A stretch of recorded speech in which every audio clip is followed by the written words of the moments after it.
Let's look at the book of Exodus.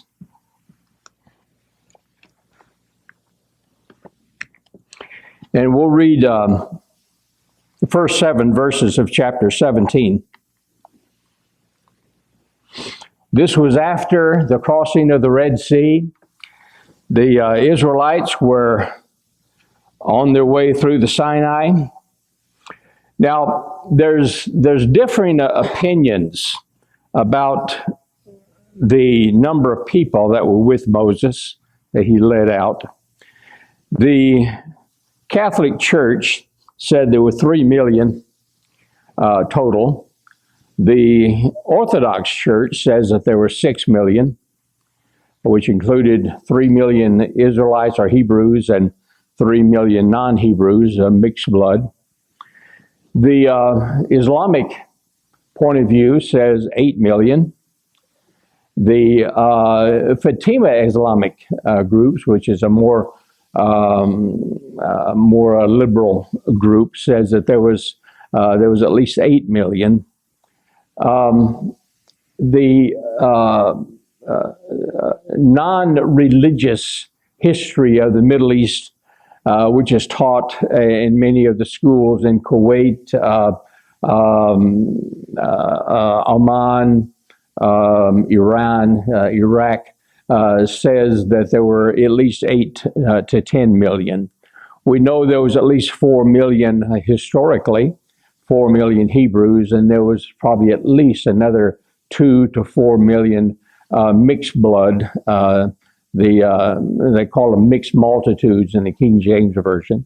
And then there was an additional 2 million Egyptians that chose to live with them. And so basically what you're looking at is a figure that could be as little as 4 million people to up to perhaps even 10 or 12 million. But what it means is a bunch of people being led by one man. And so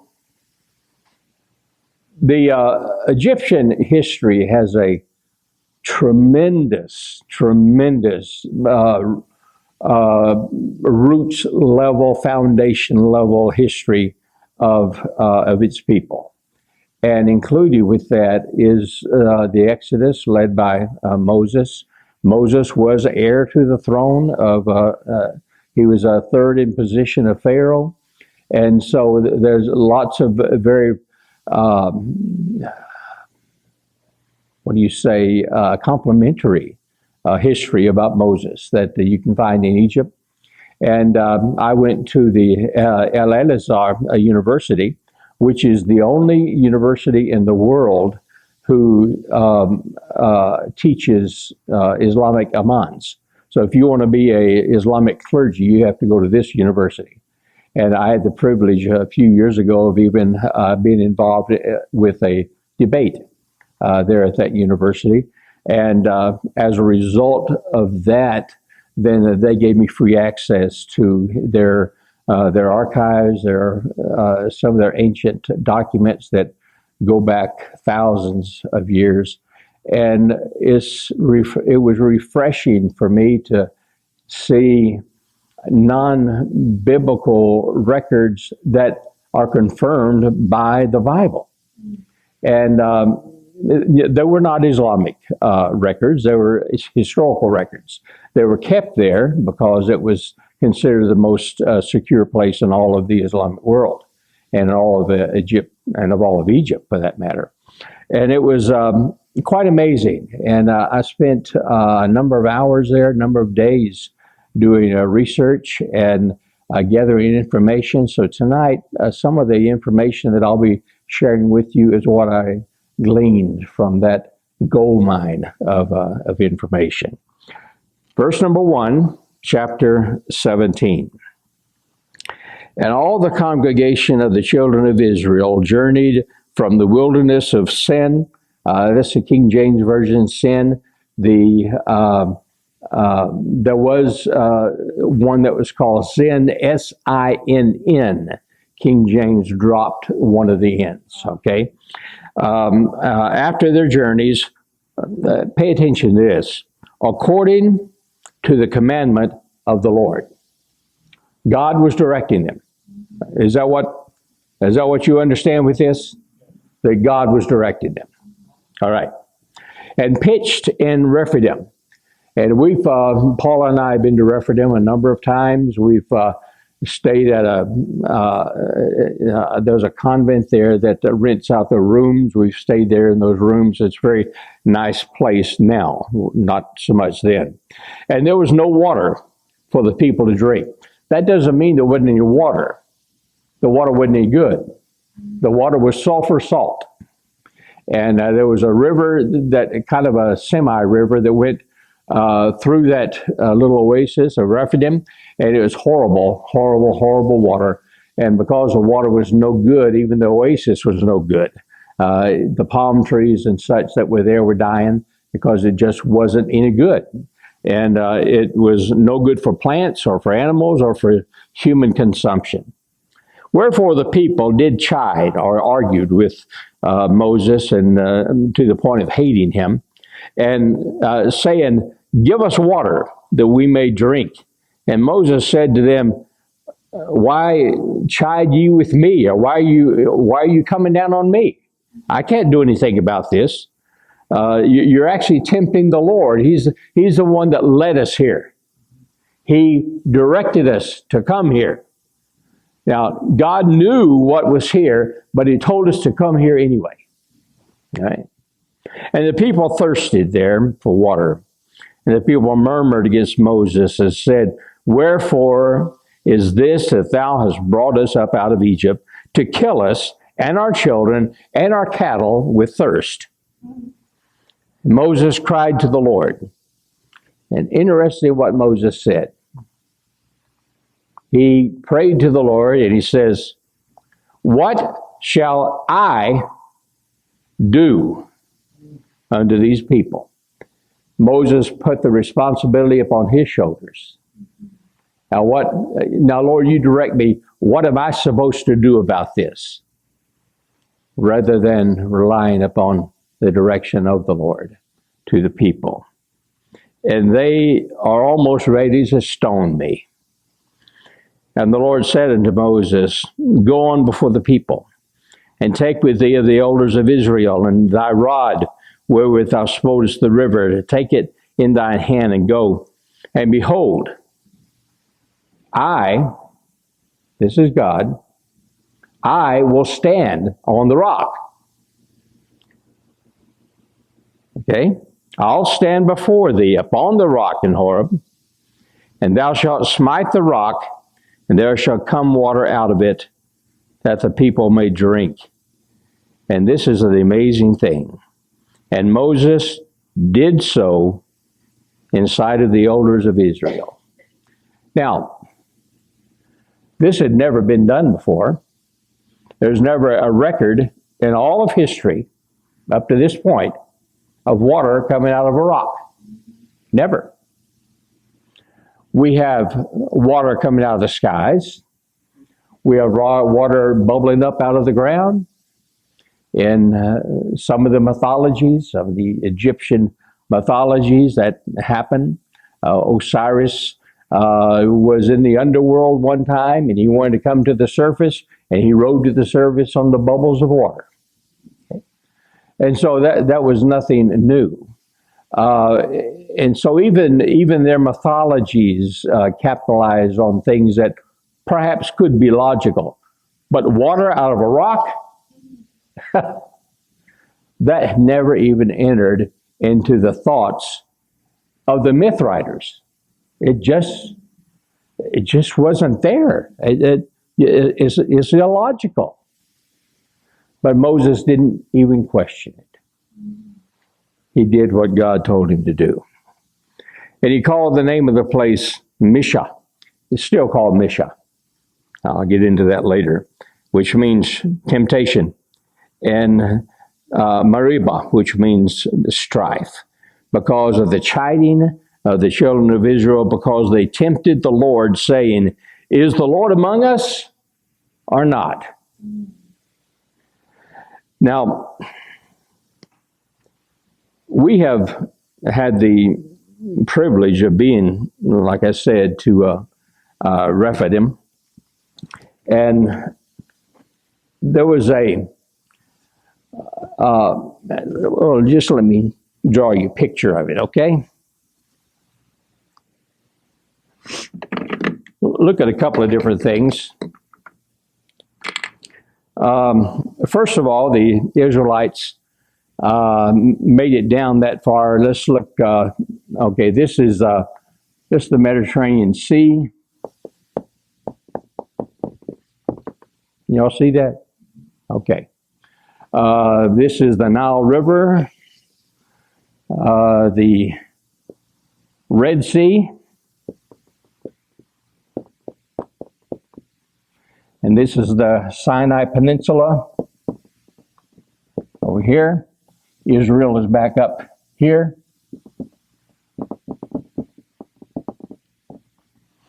And, you know, there's some people today, and okay, the Sinai goes around like that.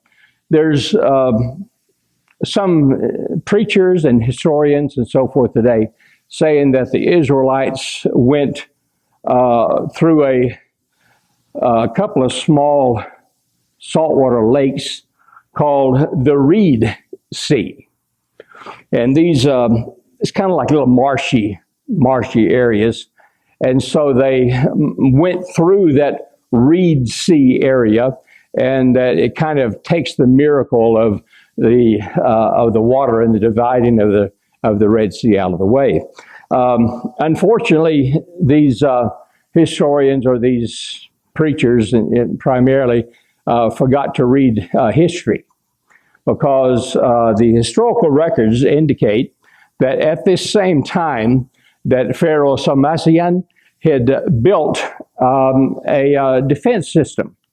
And there was a wall from the Mediterranean Sea, and there was a gate protecting against invasions from the east, from the nomads that were coming from Saudi Arabia and nomads that were coming from Yemen and Oman. And so there was, they had made a habit of invading Egypt and invading the region that was in that area. It was kind of a straight shot to the Goshen, which was the most fertile area of Egypt. And there they would destroy the crops and things like that. So this Pharaoh built a wall right here that went about a mile into the Red Sea. And they only had one gate right there. And that gate was controlled by guards of the Egyptian army.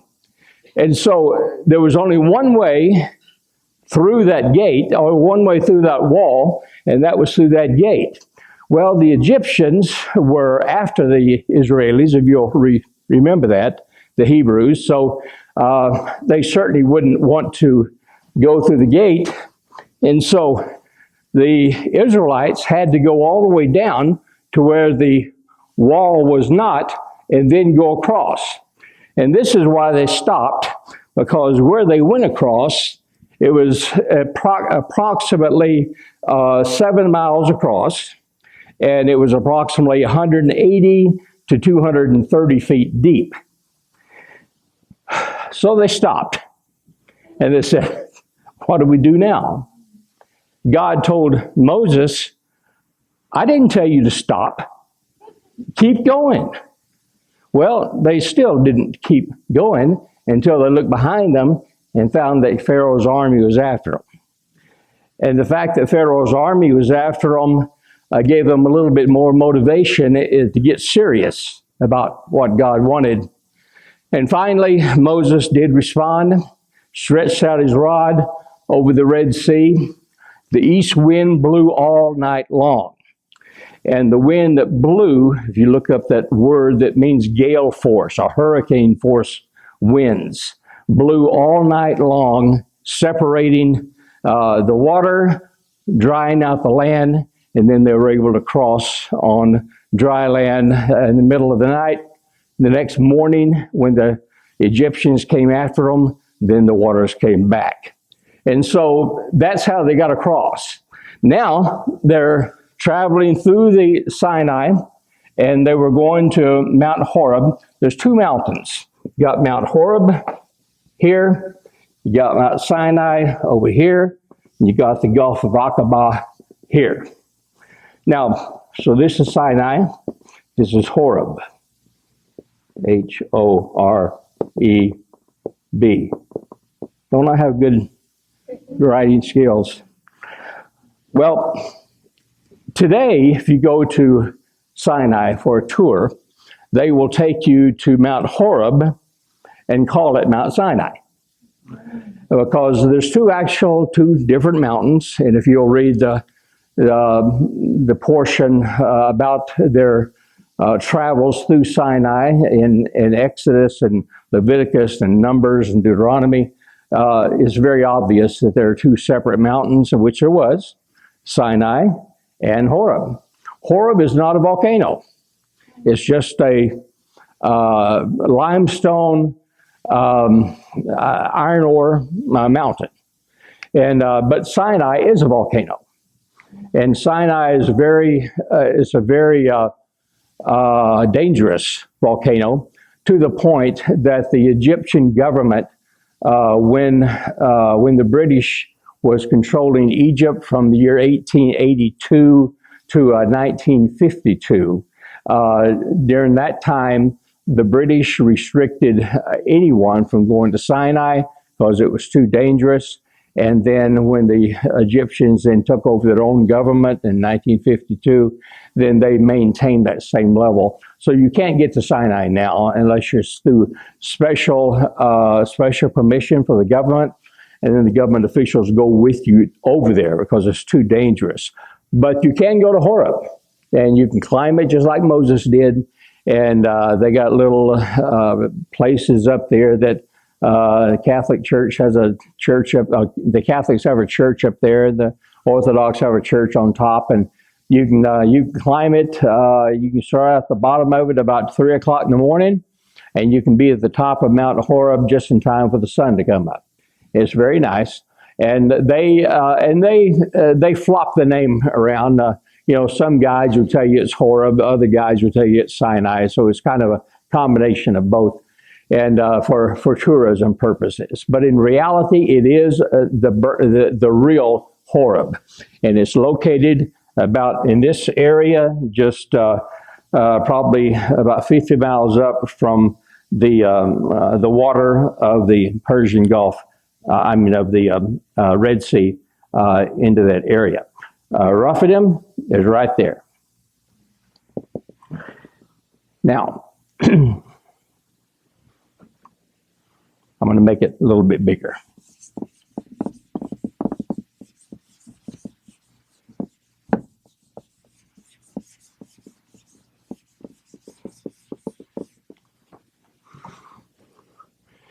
Rephidim is an oasis in this area, and like I said, this river came across like this, but the water wasn't any good.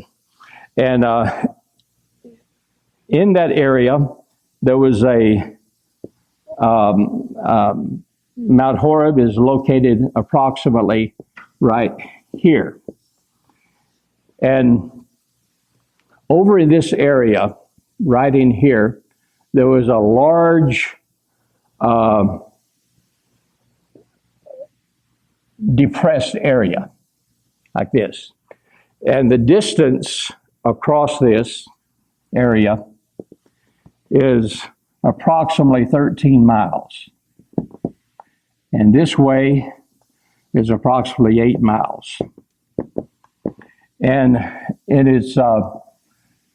it drops from the surrounding mountains that are around it. The height of these mountains are probably a plus 280 to 350 feet from the ground level, and the depression then goes down probably a minus 12 to a minus 15 feet.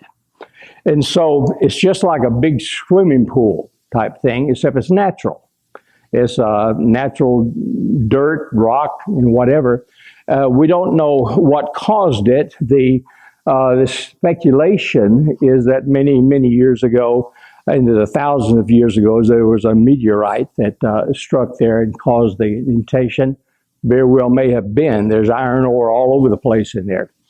And there was and this distance here is approximately 13 miles. Now, connecting this detention is a very large swell that goes all the way down into this area and connects to the oasis. Then there's another swell that connects into a smaller one that connects into this one. And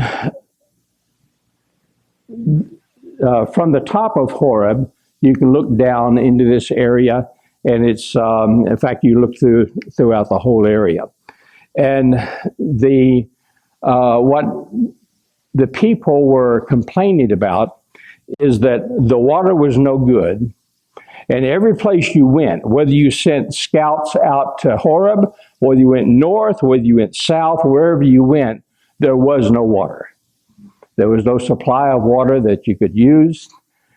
Now, these Israelites, who had seen the miracle of the crossing of the Red Sea, who had seen the miracle of turning bitter water to good water not long afterwards, who had just experienced and were continuing to experience the miracle of the manna that's provided for them daily, now are saying, God, are you with us or not?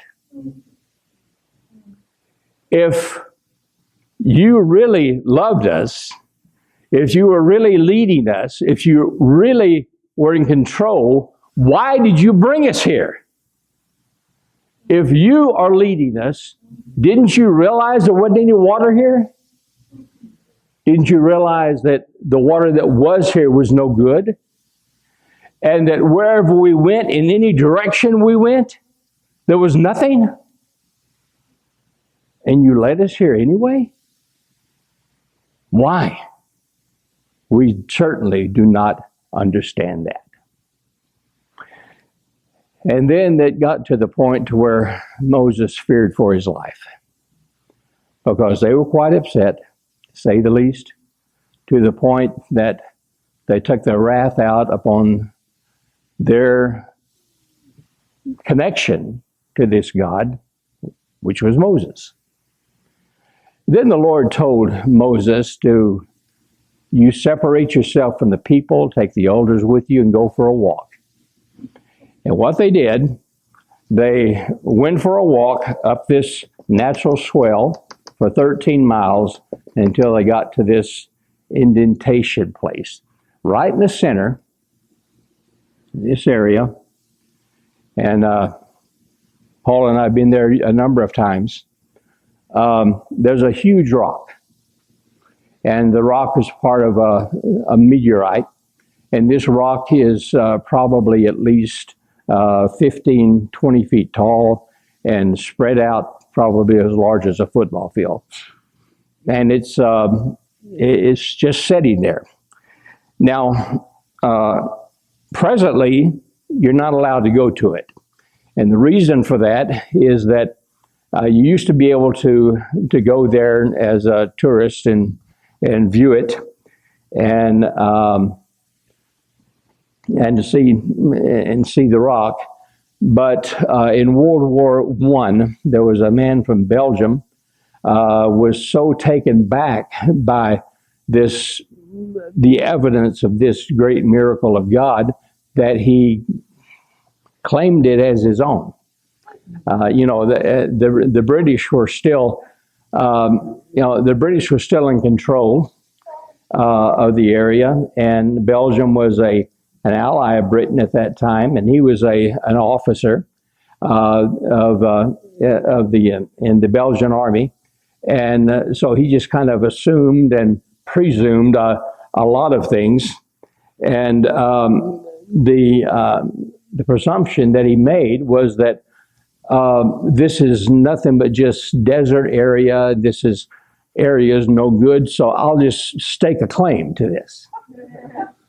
And he decided that he was going to mark this stone in this area for himself, and so that he could recognize it from a plane from above. He tried to paint it blue, and he got about half of it painted.